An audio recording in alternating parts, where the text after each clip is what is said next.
Welcome back to another episode of I Can't Take You With Me to 40. Being a weaponizer. Yeah, I can't take that with me to 40. Being a weaponizer. I can't take that with me to 40. I've been thinking a lot about multiple things that have happened to me since the year started, especially since 2026 is about 3 months in and we're heading into what will be the 4th month soon. And things that I've been thinking about have been around the type of people who I didn't necessarily choose to be around them. I'm just in the same space or environment or community as them. And it's not my space. It's not my environment. It's not my community where I can say, you go, you stay. I'm a part of this thing. And so being that I didn't have choice that they're there, they're there. And that's a lot of life, right? There's a lot of places we go throughout our lives, throughout our day, throughout our week, and we're around people that we may not want to be around. And I'm not talking to you racist people who don't want to be around Negroes, or I don't want to be around immigrants. America. I'm not talking about that. I'm talking about you can sense off of the person that, ooh, something ain't right with you.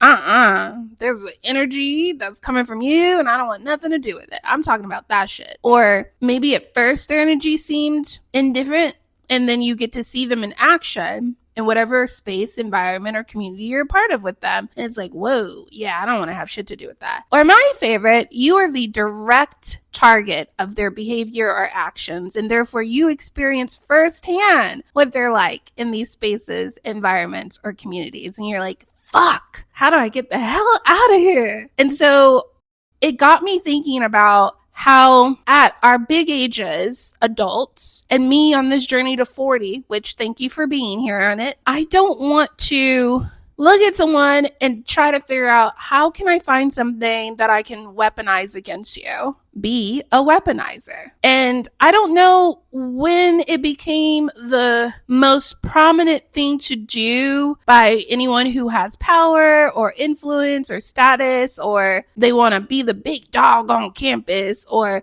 they want to show you and others around you, using you as an example, that I'm the terrorizer and everyone should be afraid of me. Since when did it become cool or the priority to weaponize things against people? Like, oh, I see that you're disabled. You use a walker. You use a wheelchair. You use a motorized wheelchair. You have MS. You're neurodivergent. You're blind. You're deaf. You have cerebral palsy. Whatever disability, visible or not, I'm going to use that as a weapon against you. Now that I know you have this disability, now that I know you have these conditions, I'm going to try to use them every chance I get as a weapon against you. Mind you, this isn't, oh, well, we're at war with each other. No fucking person in America right now is at war with anyone. Governments go to war. Countries led by federal governments go to war. But individual citizens, individual people, individual humans living in those countries, not a part of the military that goes off to war, they're not at war.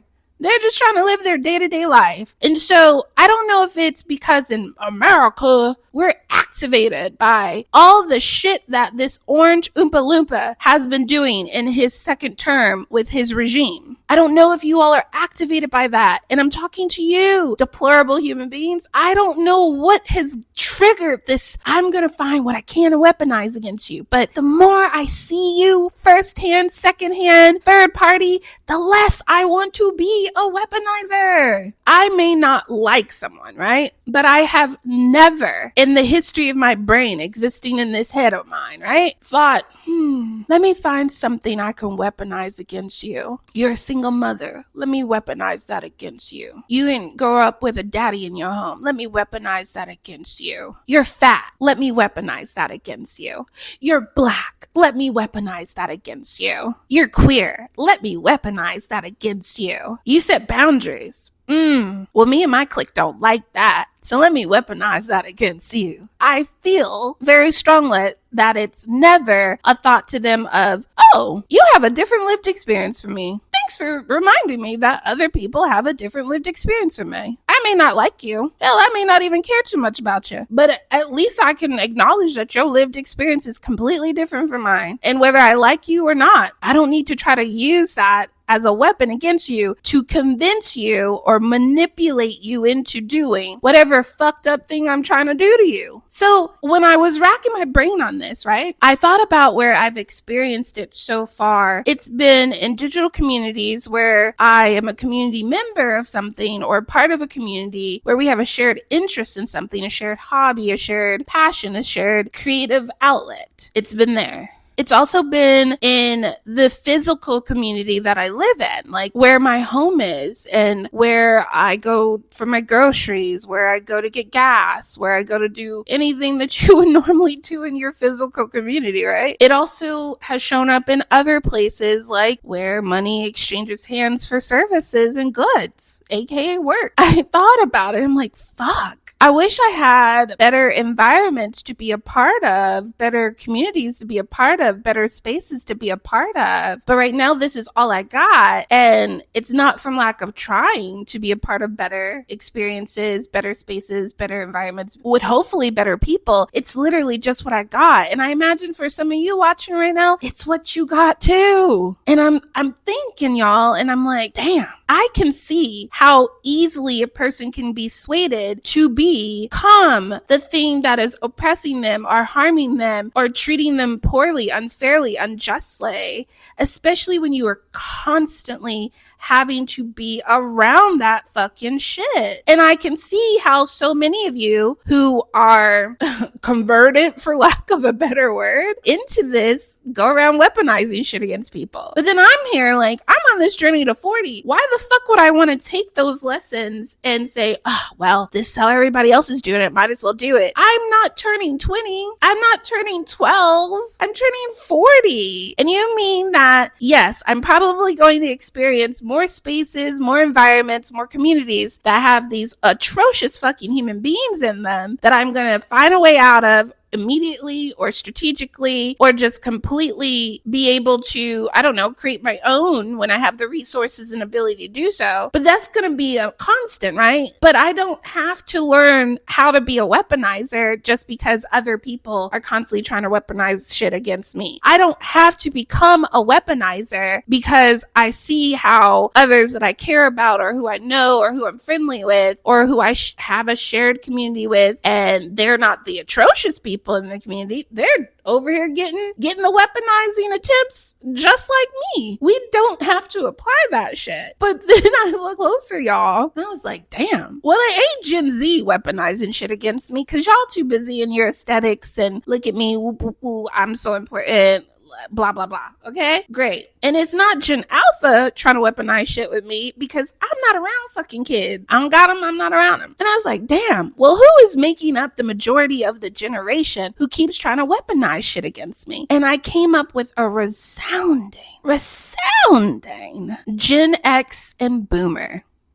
What is it with that generation? And if you are that generation, feel free to comment below. What is it with your generation and this deep, heavy, seated energy of, I gotta find something about you that I can try to exploit or weaponize against you because I want you to bend the knee and kiss the ring in whichever environment I'm showing up in. We can't just be in the same space. No. I have to have complete dominion over you. I gotta have dominion over you at work. I gotta have dominion over you in the physical community where you live. I gotta have dominion over you even in your niche, obscure, very, very small subgroup interest and hobbies. Because the world just isn't enough for me. I have to conquer you. And it got me thinking about my grandmother and how when I was a little girl, she was in her 40s and 50s. And I really cannot remember a single fucking instance where my grandmother modeled behavior of weaponizing somebody's vulnerability, condition, skin color, hair color, body shape, age against them. My grandmother was known in our community as somebody everybody knew. Everyone knew Mamie. Hell, our whole family reunions, my entire childhood revolved around my grandmother because she was one of the remaining matriarchs of our family. Even in the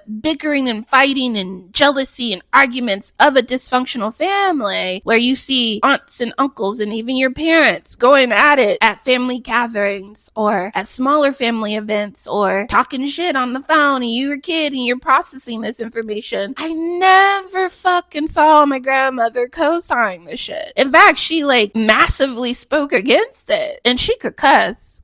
God, could she cuss? She would cuss your ass out.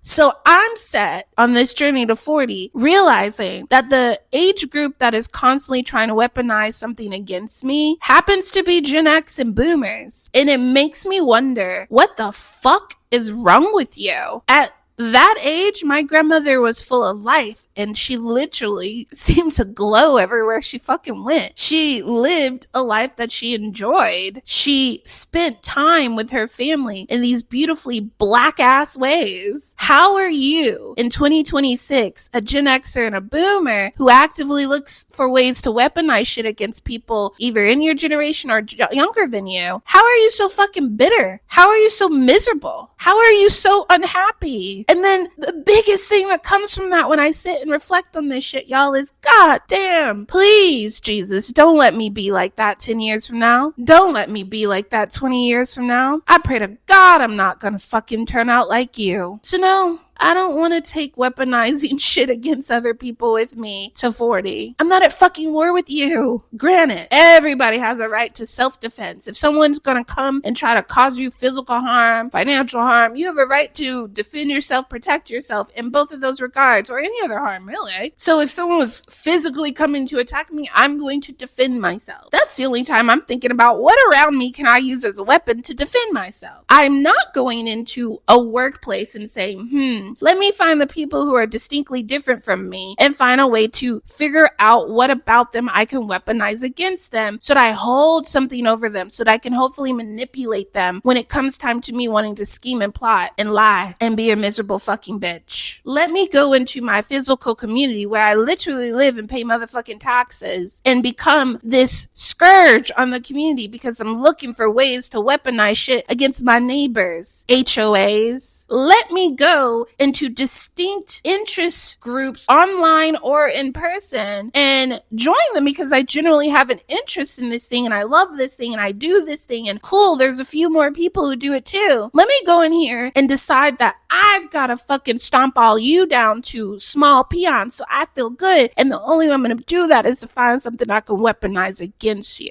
So you're telling me I'm supposed to go into every single fucking space, environment, and community on this goddamn planet with this sense of I gotta be on the defense and strike first. Strike first at what?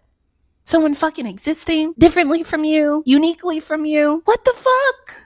What the fuck? I don't want to do that. I do not want to do that. I don't want to be that.